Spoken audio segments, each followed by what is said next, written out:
अच्छा, तो अभी हम लोग बड़ा ही इंपॉर्टेंट टॉपिक डिस्कस करने वाले हैं और वो है नाइट्रोजन साइकिल। और हम इस वीडियो में बात करेंगे कि नाइट्रोजन साइकिल क्या होता है, लेग्यूमिनस प्लांट्स क्या होते हैं, और नाइट्रिफिकेशन, एसिमिलेशन, अमोनिफिकेशन, डीनाइट्रिफिकेशन, कहाँ कहाँ पे बैक्टीरिया का रोल इन्वॉल्व है, कहाँ कहाँ पे नॉन बैक्टीरियल प्रोसेसेस हो रहे हैं, और नाइट्रोजन साइकिल के एमसीक्यूज और लॉन्ग क्वेश्चन सॉल्व करने के लिए आपको क्या क्या चीजें जहन में रखनी है। तो let's talk about it.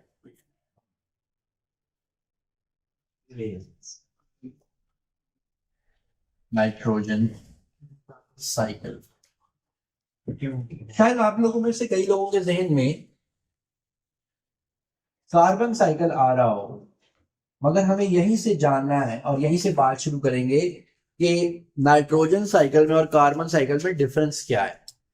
Carbon cycle में कार्बन डाइऑक्साइड डायरेक्टली प्लांट्स में डिफ्यूज हो जाती है और प्लांट्स उसको यूटिलाइज करना शुरू कर देते हैं, मगर नाइट्रोजन साइकिल में ये जो एटमॉस्फेरिक नाइट्रोजन है, ये डायरेक्टली प्लांट्स इसको यूटिलाइज नहीं कर सकते, बल्कि पहले इस एटमॉस्फेरिक नाइट्रोजन को कन्वर्ट होना होता है इनटू अमोनियम आयंस।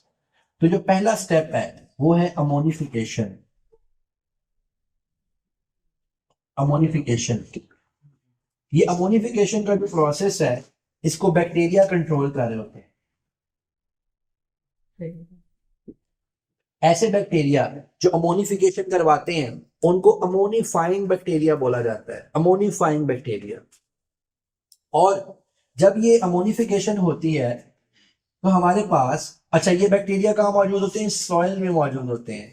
तो हमारे पास ये अमोनियम आयंस में कन्वर्ट हो जाते हैं। जी, नाइट्रोजन फिक्सिंग बैक्टीरिया नहीं होता जी, ये overall process conversion of atmospheric N2 into some usable form, it is called nitrogen fixation. So ammonifying bacteria को ही हम नाइट्रोजन फिक्सिंग बैक्टीरिया कहते हैं, या नाइट्रीफाइंग बैक्टीरिया को भी हम नाइट्रोजन फिक्सेशन कहते हैं। नाइट्रोजन का फिक्स हो जाने का मतलब ये है ऐसी फॉर्म में कन्वर्ट हो जाना जिसको पौधे अपटेक कर सके। सो ये दोनों स्टेप्स नाइट्रोजन फिक्सेशन की कैटेगरी में आते हैं। हमारे पास ये जो अमोनियम आयंस हैं, इन अमोनियम आयंस को फर्दर नाइट्रेट्स और नाइट्राइट्स में भी बैक्टीरिया कन्वर्ट करते हैं और इस प्रोसेस को हम बोलते हैं नाइट्रिफिकेशन। नाइट्रिफिकेशन, बहुत ज्यादा आपको जमाइयां आ रही हैं दुल्ला। ये जो नाइट्रिफिकेशन है ये कौन कर रहा होता है? बैक्टीरिया। कौन कर रहे होते हैं? बैक्टीरिया। ये भी बैक्टीरियल प्रोसेस है। अब प्लांट्स जो है उनकी रूट्स इन नाइट्रेट्स और इन नाइट्राइट्स को एब्जॉर्ब कर सकती हैं, और वो क्या करती हैं? वो इनको एब्जॉर्ब करके ग्लूकोज के साथ मर्ज करके इनको क्या बना देंगी? Amino acids. और अमाइनो एसिड्स मिलके क्या बनाते हैं? प्रोटीन्स। ये तो आप लोगों को पता ही है। इसी तरह हमारे पास जमीन में ऐसे बैक्टीरिया भी मौजूद होते हैं जो इन नाइट्रेट्स नाइट्राइट्स को दोबारा एटमॉस्फेरिक नाइट्रोजन में कन्वर्ट करवा सकते हैं। इस प्रोसेस को बोलते हैं डीनाइट्रिफिकेशन। डीनाइट्रिफिकेशन। और जो बैक्टीरिया ये करते हैं हम उनको बोलते हैं डीनाइट्रीफाइंग बैक्टीरिया। सो ये स्टेप भी बैक्टीरियल है। सो आपके सामने एक साइकिल कंप्लीट हुआ, अमोनिफिकेशन हुई, नाइट्रिफिकेशन हुई, डीनाइट्रिफिकेशन हुई। मीनवाइल जितनी भी नाइट्रोजन एब्जॉर्ब हो सकती है और यूज हो सकती है, प्लांट्स उसको यूज करके कन्वर्ट करें अमाइनो एसिड्स या प्लांट प्रोटीन्स की फॉर्म, राइट? अब क्या होगा? अब now we will talk about this plant. इस प्लांट के साथ क्या क्या हो सकता है? नंबर 1, ये प्लांट डेड हो सकता है, एंड नंबर 2, ये कि इस प्लांट को कोई एनिमल खा ले। नहीं, अगर ये प्लांट डेड हो जाएगा तो डीकंपोजर्स इसको कन्वर्ट कर देंगे इनटू अमोनियम आयंस। कौन कर देंगे कन्वर्ट? डीकंपोजर्स। डीकंपोजर्स कौन कौन से होते हैं बेटे? बैक्टीरिया। ये डीकंपोजर्स बैक्टीरिया भी हो सकते हैं और फंगस भी हो सकता है। फंगस भी हो सकते हैं और बैक्टीरिया भी हो सकते हैं। और इनको हम बोलते क्या है? सैप्रोफाइट। Saprophyte. माश। अब ये जो एनिमल इसको खा रहा है, ये एनिमल क्या प्रोड्यूस करता है? Nitrogenous waste. Methane. ये जो नाइट्रोजनस वेस्ट प्रोड्यूस कर रहा है, ये भी अमोनियम आइंस में कन्वर्ट होती है। और अगर ये एनिमल डेड हो जाए, ये एनिमल मर जाए, तो डीकंपोजर्स इसको भी डीकंपोज करके अमोनियम आयंस में कन्वर्ट करते हैं। नोट कीजिए, ये अमोनियम आयंस में कन्वर्जन का मतलब है कि ये इस साइकिल में चीजें ऐड अप होती चली जा रही हैं। ये वापस जो नाइट्रेट्स है वो वापस जाएंगे। ये दोबारा से नाइट्रेट्स नाइट्राइट्स में कन्वर्ट हो सकता है, और ये दोबारा से इसमें कन्वर्ट होकर आगे जा सकता है। एक ही रिटर्निंग वे है, वो है नाइट्रेट नाइट्राइट्स वापस है। यस जी। फिक्सिंग बैक्टीरिया कहाँ पे आता है?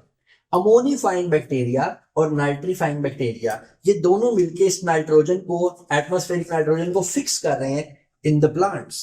सो ये दोनों प्रोसेसेस मिलके नाइट्रोजन फिक्सेशन कहलाते हैं। नहीं, राय को वापस आने दें, फिर आप जाइए। अच्छा, उसके बाद क्या हो सकता है हमारे पास अब इस एनिमल को कोई और एनिमल खाएगा तो वो भी ऐसे ही करेगा, वो भी इसी तरह से नाइट्रोजनस वेस्ट प्रोड्यूस करेगा, वो भी डेड हो जाएगा, और डीकंपोजर इसको भी कन्वर्ट करने लगेंगे इनटू अमोनियम आयंस, राइट। हमारे पास कुछ प्लांट्स ऐसे होते हैं जिन्होंने बहुत ज्यादा प्रोटीन प्रोडक्शन करनी होती है। वो ऐसे प्लांट्स होते हैं जिनकी प्रोटीन प्रोडक्शन बहुत ज्यादा होती है।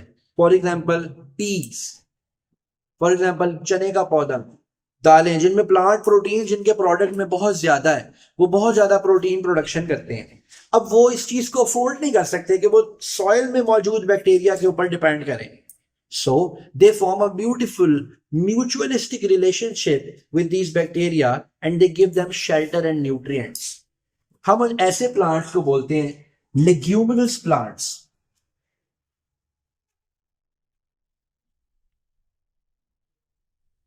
लेग्यूमिनस प्लांट्स, और उनके रूट्स में नोड्यूल्स होते हैं, यानी उनकी रूट्स में ऐसी स्वेलिंग्स मौजूद होती हैं जो कि इन बैक्टीरिया को अपने अंदर रखती हैं, जो कि नाइट्रोजन फिक्सिंग बैक्टीरिया हैं, और वो अपने जो प्रोडक्ट्स बना रहे हैं, पीस वगैरह जो बना रहे हैं, उसके अंदर वो ज्यादा सारी प्रोटीन्स को प्रोड्यूस करवा के फिक्स कर सकते हैं। यहां पर एक और इंपॉर्टेंट फिनोमिना मैं आपको बताता चलूं, जो आपने इन्वायरमेंट में पढ़ा होगा, which is called crop rotation. जब हम लोग एक्सटेंसिव एग्रीकल्चर करते हैं और एक ही जैसी फसलें जमीन में लगाते जाते हैं, तो वो कुछ स्पेसिफिक न्यूट्रिएंट्स को वहां से डिमिनिश कर देती हैं, खत्म कर देती हैं। और हम आर्टिफिशियल फर्टिलाइजर्स अप्लाई करते हैं, तो आपने मेरी यूट्रोफिकेशन वाली वीडियो में देखा होगा कि उसका कितना बुरा इंपैक्ट आता है। सो फार्मर्स को ये मशवरा दिया जाता है कि आप क्रॉप्स को रोटेट करके लगाएं, यानी आपने 3-4 सीजन जो क्रॉप आपने लगाई है, उसके बाद आप ऐसी क्रॉप लगाएं जो कि उस सॉइल को रिच कर दे। और leguminous plants, they are considered to be the excellent choice for crop rotation. Excellent choice जी। क्यों करते हैं रोटेशन? रोटेशन, आप रोटेट करके क्रॉप लगाएं। फॉर एग्जांपल आपने 2 मरतबा 3 मरतबा गंदम लगा दी, चौथी मरतबा वहां पर कोई लोबिया की फसल लगा दें। अब होगा क्या, जब आप इसका प्रोडक्ट हासिल कर लेंगे और हल चलाएंगे, अब इसकी रूट्स तो बाहर निकलती नहीं है फसलों से, जब आप हल चलाएंगे तो ये सारे के सारे लेग्यूम्स कट जाएंगे और जमीन में ही अपने नाइट्रेट्स जो इनके बैक्टीरिया ने बनाया है उनको रिलीज कर देंगे, तो वो जमीन full of nitrates and nitrites हो जाएगी। ठीक है, so this is all about nitrogen cycle. हो सकता है वो आपको नाइट्रोजन साइकिल का क्वेश्चन मर्ज करके दे दे किसी और टॉपिक के साथ, किसी और कॉन्सेप्ट के साथ, प्रोटीन्स के साथ या किसी ऐसी चीज के साथ। तो इसमें मार्क्स स्कोर करने के लिए आपको क्या क्या चीजें ध्यान में रखनी है? नंबर 1 एटमॉस्फेरिक N2 का बताना है, नंबर 2 अमोनिफिकेशन का बताना है, नंबर 3 नाइट्रिफिकेशन का बताना है, नंबर 4 ये है कि डी नाइट्रिफिकेशन भी हो जाती है, वापस चली जाती है एटमॉस्फेयर में, नंबर 5 ये इन्वॉल्व हो रहे हैं, plant dead, plants in nitrates nitrites से क्या करते हैं, अमाइनो एसिड्स बनाते हैं, ये बताना है।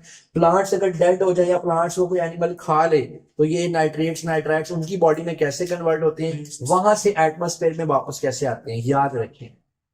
आप जब भी कोई साइकिल का क्वेश्चन लिखेंगे, आप जब तक ये नहीं बताएंगे कि ये एक्चुअली अपने सोर्स तक चीज वापस कैसे गई है, you won't be able to get full marks और गुड मार्क्स इन दैट।